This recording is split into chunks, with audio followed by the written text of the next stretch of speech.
sais ce qu'on va trouver. Ce château abritait autrefois plein de créatures fantastiques. Des lutins, des fées et des géants. Isn't it? Non, mais Oh, enfin bref. Quelle horreur! Vous avez vu le géant? Pire! On a vu un plat irlandais! Attendez, vous avez vu un truc qui se mange et vous avez...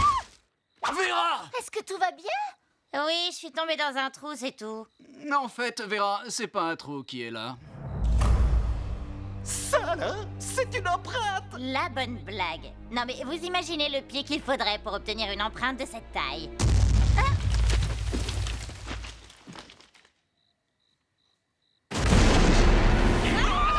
Ce genre de pied?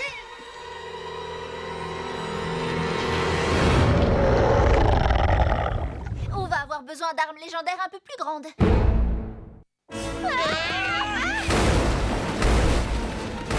Qu'est-ce que je disais? Des créatures mythologiques! Quoi?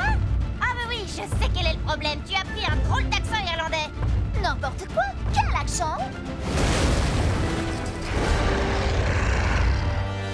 Ah, toi, tu me cherches! Alors à nous deux, Cyclope! Attends, Fred, tu vas où comme ça? Parmi tous les monstres de la mythologie, les géants sont les plus faciles à vaincre! Ah!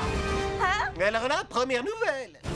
La fronde contre Goliath, les haricots magiques de Jack, ces monstres ont plus peur de nous que nous deux! Arrière, monstre!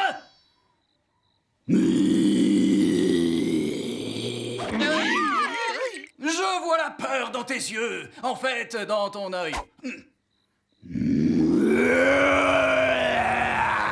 Ah, ça, mais non! Oh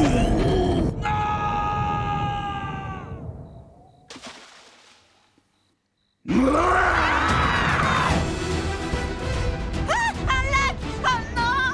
Vera, t'as plus de raisons d'avoir peur d'un géant que d'un peu d'eau! Je sais pas ce que tu racontes, Daphné, mais j'ai plus de raisons d'avoir peur d'un géant que de l'eau!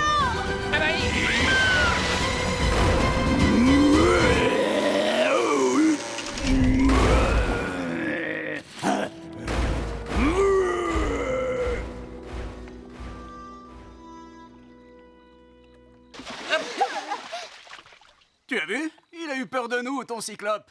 Tu parles, c'est pas nous qui lui avons fait peur. Et voilà! Regardez la belle empreinte invisible à l'œil nu que j'ai trouvée avec Scooby-Doo! Cette fois, on le tient! On a encore besoin d'indices alors qu'on sait qu'il est haut comme un immeuble de 10 étages. Vera, voyons, qu'est-ce que tu fais? Quoi? Elle te demande ce que tu fais. Daphné, tu as choisi le pire moment pour devenir hibernophile. Elle a peur des ours en hibernation? Non, ça veut dire qu'elle a une passion pour tout ce qui est irlandais. J'ai également une peur bleue des ours qui hibernent, mais c'est une pure coïncidence. Les empreintes s'arrêtent là.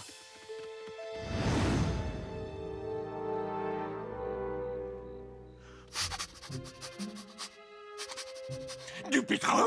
Elles sont profondes, ces empreintes. Je me demande s'il n'y aurait pas de gisement de pétrole dans le sous-sol autour du château. Dans ce cas, les terres de Berry Hall auraient encore plus de valeur. Ce serait peut-être intéressant de fouiller un peu plus dans l'histoire locale. Ça va-t-il bien les jeunes? Pas de bobo? Oui, ça va, il n'y a pas de mal. Je n'arrive pas à croire qu'on a réellement vu un géant. Je vous l'avais dit. Mais vous n'en avez pas tenu compte. Personne ne me prête jamais attention. Hé, vous faites quoi exactement? S'il te plaît, Scoop, traduis. Mais qu'est-ce que tu fais exactement? Des recherches, tout ce qui peut apporter un éclairage à cette histoire des géants. Des recherches? J'en ai fait des tonnes et j'ai communiqué les résultats. Faites vos valises et fichez le camp d'ici avant que ce monstre ne nous écrabouille. Désolé, monsieur McQuaid. On tente d'éclaircir un mystère du temps jadis. Cinglés, vous n'êtes qu'une bande de cinglés. Hey, c'est mon arbre généalogique que tu examines à la loupe. Scooby... Oh, colère qui emplit son cœur! Qu'est-ce que c'est que ça? Une vieille carte de la région. Si on en croit ce parchemin, en ces temps reculés où McFinn régnait sur Belly Hall, les domaines regorgeaient de créatures surnaturelles. Il y avait des fées, des vampires, des banshees et plein d'autres choses. Aucun humain n'osait s'y aventurer. Moi, je vous le dis, il y a anguille sous roche. Il faut pas se fier aux apparences.